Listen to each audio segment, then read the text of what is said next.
specialize in music most people hate. Thanks for tuning in. Make sure you check out our Facebook page, Instagram, and our website. Let us share the words with you. What do you think about the statement, no karate in the pit? Oh, fucking God. I think that statement was made by a bunch of people that regularly use walkers to get around. It's fucking, it's stupid. I mean, like, all right. I listen to a lot of fucking music, and a lot of the music that I listen to, you can't hardcore dance or crowd kill or whatever. So you're not going to go to a fucking death metal show and start fucking smashing people. I mean, you might, but I think that there's a time and place for everything. Like, you're not going to go to a fucking Dying Fetus show and start spin kicking people. And same fucking thing. Like, I don't want you to come to a hardcore show and start pushing people, because that's how fucking people get upset. That's how people get hurt. Like, it's stupid. Right. Don't be a fucking idiot. There are some bands that are out of the genre and they have parts that call for that shit. Perfect example. I went and saw who the fuck was it? Leviathan played Belphegor. I saw Belphegor in New York City a couple months ago before all this shit happened. And they played Conjuring the Dead, and I fucking lost my mind. And I was playing Mortal Kombat in the pit. Was it right? Absolutely not. But yo, that riff is hard. Hey man, there's a time and place for everything, I guess. Yeah, and that was all I did, just that one part, and then I sat down for the rest of the show. So, what is upstate hate? I don't know. I mean, shit, I'm from upstate New York, and I hate a lot of people. It's just like, fucking, I think everybody is too scared, and they tiptoe around everything. I'm not afraid to tell people that I hate them. I'm not afraid to tell people that I dislike what they do, or I don't like this and I fucking hate that. Just fucking embodies the music, just because I feel like there's a lot of things that don't fall into a set, genre or stereotype or whatever. We make fucking angry music. Right. So who introduced you to metal, and when was this? Shit. Technically, I introduced myself to metal.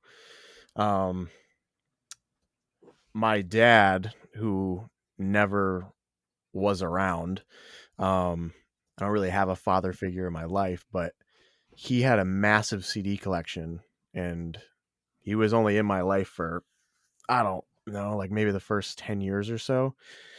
And I would always just like look at the CDs, and I remember he went off to prison, and I pulled out a bunch of CDs, and I pulled out the scariest ones that I could find. And I must have been like 10, and I'd be like, yo, this album looks cool.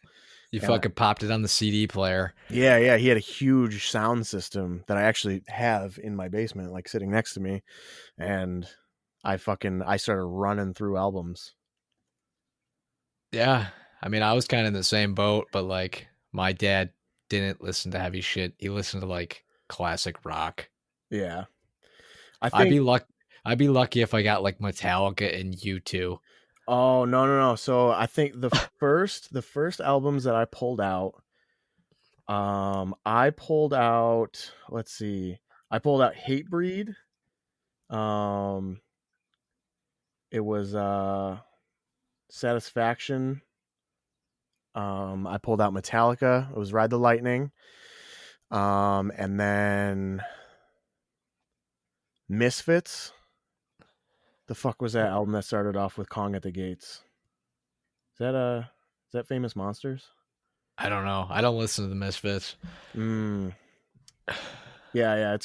I'm pretty sure it's Famous Monsters. I might be incorrect on that, but whatever Misfits records opens up with Kong at the Gates. Those are like the first three. Oh, and then there was a Dying Fetus record in there, but I can't remember like what it was, which was really kind of Hatebreed, and Dying Fetus was like very uncharacteristic for my dad's music taste. And then kind of from there, we had internet access because my mom worked with Excelis Blue Cross Blue Shield, which is an insurance company. So we had like a nice computer at home, and I had internet access, and I would just like sneak onto the computer and like try and look up bands that were similar. even though I Right. was 10, so everything was like misspelled and I didn't know what the fuck I was doing. So what was your actual first metal show that you ever went to? The first metal show that I ever went to was a local show called Hardcore for the Homeless. It was the Right. first. It was the first one. It was just a bunch of local hardcore bands. It's still around today. Back in the Yep. day, it used to be like a whole weekend thing.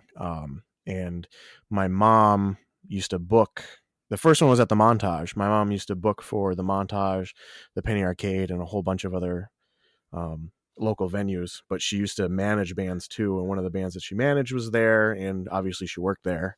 And I just went to help out. And I remember being like, "Oh, this is so cool! Like, this is the music that I listen to at home," and that was my first introduction to people hardcore dancing.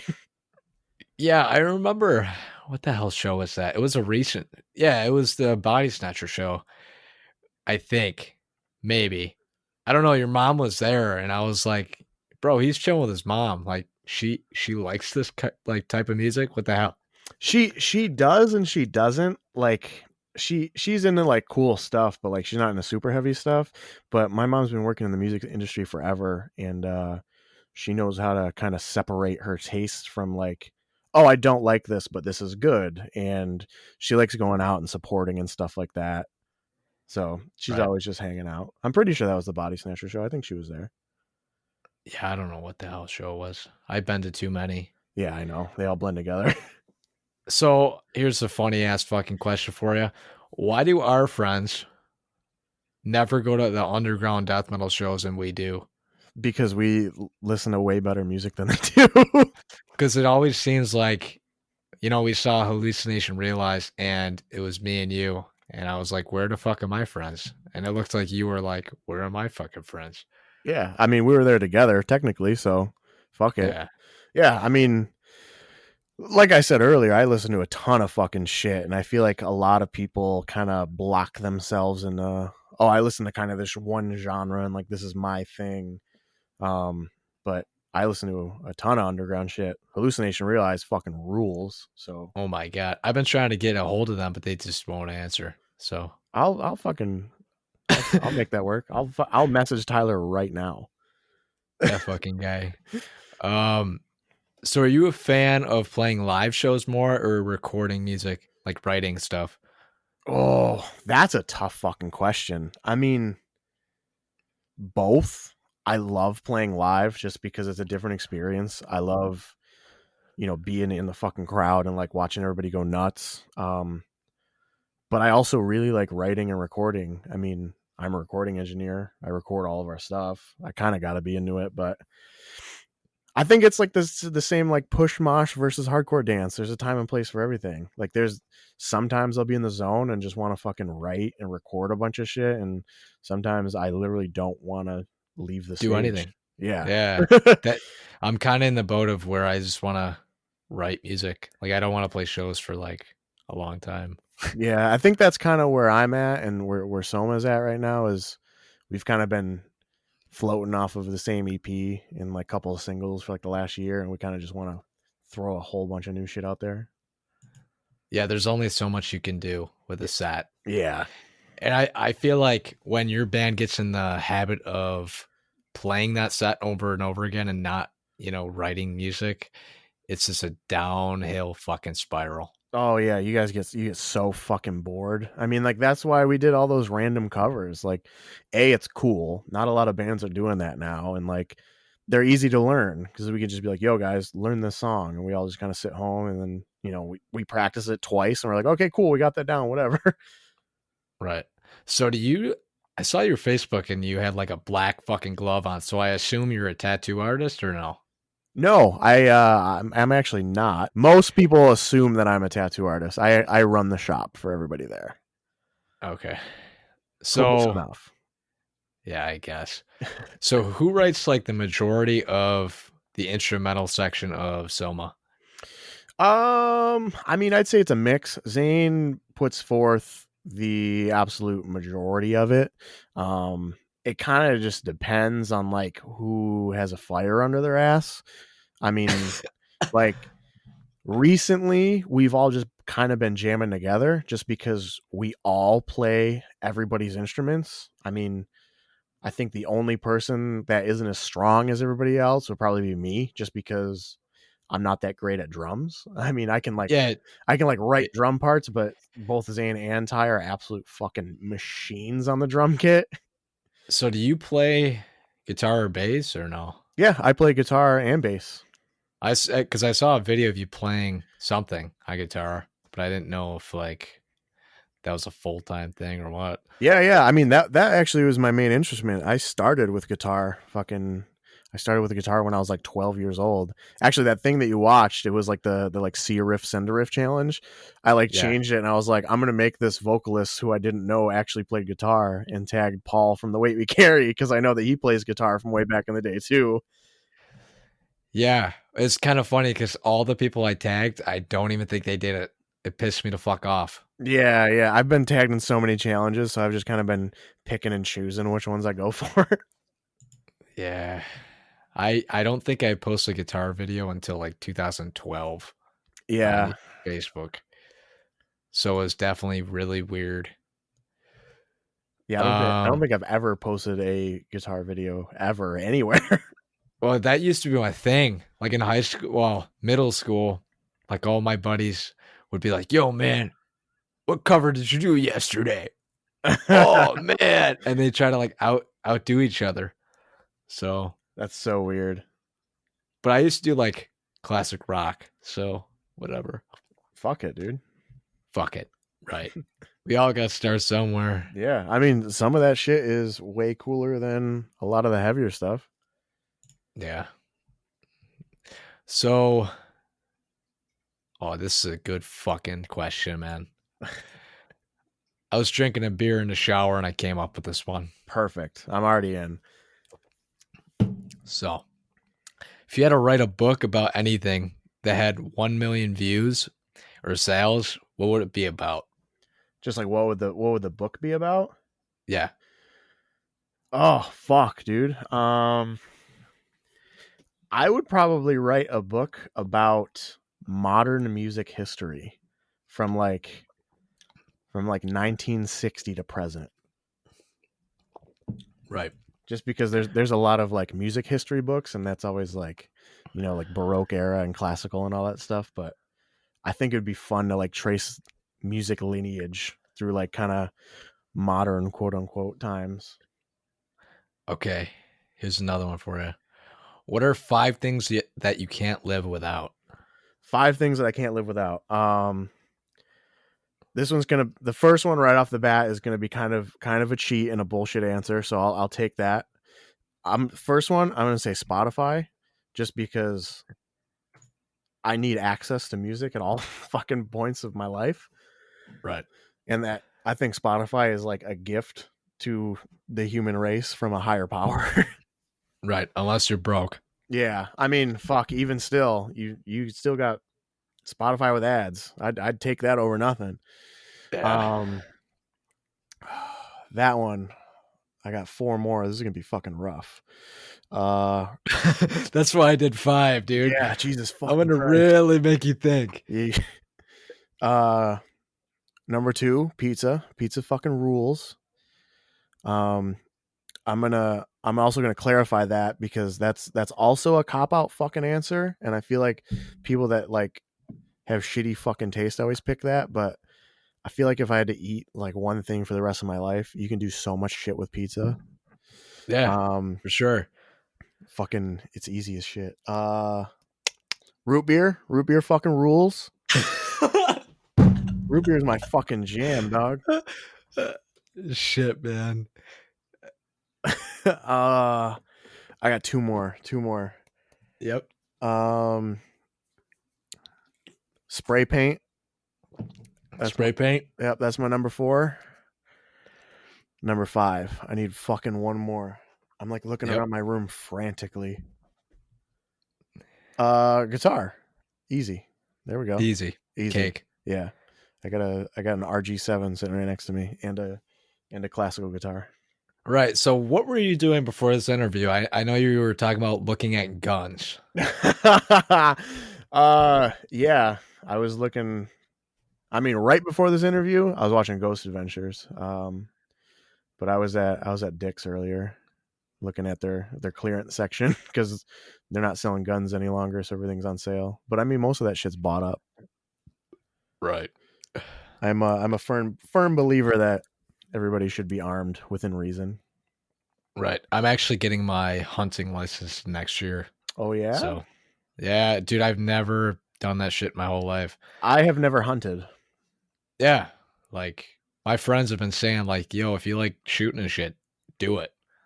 I'll probably try it out. I also have ADHD, and so like I sit down and I'm like, all right, this is real cool for about 2 minutes. I feel like that's very common with musicians. Like, yeah. Like, I mean, I'm not diagnosed for it, but I should be. Oh, dude, it's bad. There was a joke in college. My roommate said that like if I was left alone for too long, I was going to eat the furniture. What'd you go to college for? I dual majored. Don't recommend that. I dual majored in two things that are completely unrelated, so I had to do two completely opposite workloads. I majored in sound recording technology and chemical dependency counseling. That's a pretty big difference. I mean, if you think about it, they're related, but not workload wise. So where was that at? That was at FLCC. Me and Mr. Tim Van Slyke were in a couple classes together. Oh, really? Yeah. That fucking guy. I know. I was just listening to that interview. He's a pain in the ass. He rules. He always, anytime I fucking talk to that guy, I'm like, damn, I wish I could be as good as that fucking kid. Oh my God, he's a fucking virtuoso, pretty much. Yang Van Malmsteen part 2. Yeah, I know. Except he just like lives in the country. He's like, I don't even listen to metal, man. Yeah. I'm like, how? How, dude? Some people are just built like that. They're just like, oh yeah, I just fucking take this and turn it into this, but I never listen to it. I feel like a lot of people that make heavy music nowadays don't listen to it actively. Right. I run into so many people that are like, yeah, I don't really listen to heavy music anymore. I listen to like SoundCloud rap and shit. And I'm like, oh, that's super sick. SoundCloud. Is your shit on SoundCloud or what? Is my shit on SoundCloud? Soma Slumber is not on SoundCloud. Well, you gotta step your shit up. Apparently. I have some stuff out on SoundCloud, but it's not Soma. So, here's another one for you. So, if Soma Slumber could book a 5-band festival with either national or local level bands, who would you have on it? Ooh, 5 bands, not including us? Yes. Okay. Correct. And it could be anybody, like nationals or like national or local. Don't matter. It could be even comedians. How big of bands are we talking? Like, it could be fucking Led Zeppelin. Okay. For all I give a fuck. So Metallica's headlining straight out of the fucking gate. Metallica's headlining, and then we're gonna throw in. I'm trying to think of bands that I listen to that actually play live. After that, we're gonna fucking put up. Jesus fucking Christ! These 5, the 5 questions is really fucking throws you. Dude, I'm really making you think on this fucking thing. You really are. So I'm gonna throw in fucking Metallica, and then after that, we're gonna have Behemoth. Ooh. After that, this is purely off of me because nobody in Soma Slumber is gonna agree with me. I should preface that. That's like in any band. Yeah. So we got Metallica, Behemoth. Who the fuck else? I'm just gonna open up my Spotify and see who I've been listening to lately. Did you see Behemoth with Slipknot at Darien Lake? I did not go to Darien Lake. I saw them in Pittsburgh. We went. It was oh wait, no, it wasn't Slipknot. It was Slayer. We went to the last Slayer tour. Never got to see fucking Slayer. Ooh, that last show was my first and last introduction to Live Slayer. Okay, back to this list. Even though that bought me some time. So we're gonna do Metallica, we are gonna do Behemoth, and we're gonna do Zabalba. All right. That would be fucking wild. Zabalba and Behemoth actually played together, and I almost went. And then I would throw in fucking Marauder. Okay. And then let's say Rotting Out. Sweet. That's pretty good. Decent little mix there. All right. Got 2 more questions for you. Actually, 3. So there's let me start that again. So there's a mass zombie apocalypse. Yeah. What are 3 things you grab that you consider necessities? Guns. That would be my first. I would grab some means of water purification, whether it be like one of those life straws or those like instant purifying tablets. And then I would grab a sustainable and viable source of food. Okay. Word. Just for like the immediate, like shit that I'm just grabbing out of my house and running. Yeah, no, that's exactly what I was trying to get at. Yeah. What has been a lifetime goal as a vocalist? As a vocalist? Fuck. I don't even really have, tomorrow goals as a vocalist, I guess.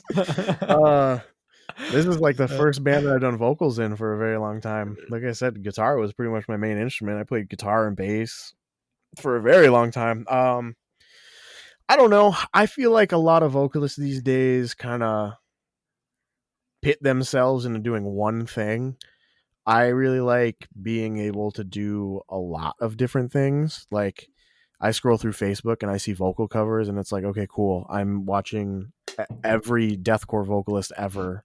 Highs, lows. Yeah, like I really pride myself on people come up to me after the show and they're like, "Oh my god, your range really surprised me." And I'm like, "Oh, really? Thank you."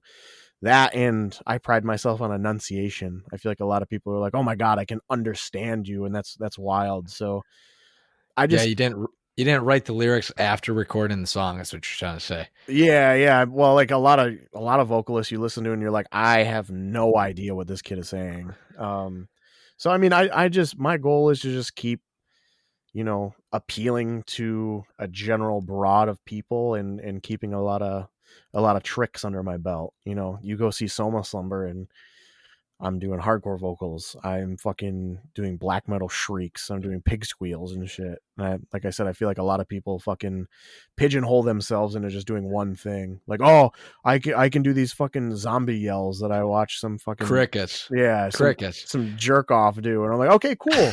Record like a viable song, and they're like, oh, fuck, it gets boring. That's funny. I want somebody to be well rounded. I want you to fucking interest me. Like, yeah, you made this wild ass noise, but there's 6,000 other fucking dudes in Infinite Annihilator shirts on YouTube doing the same fucking shit. Get roasted, buddy.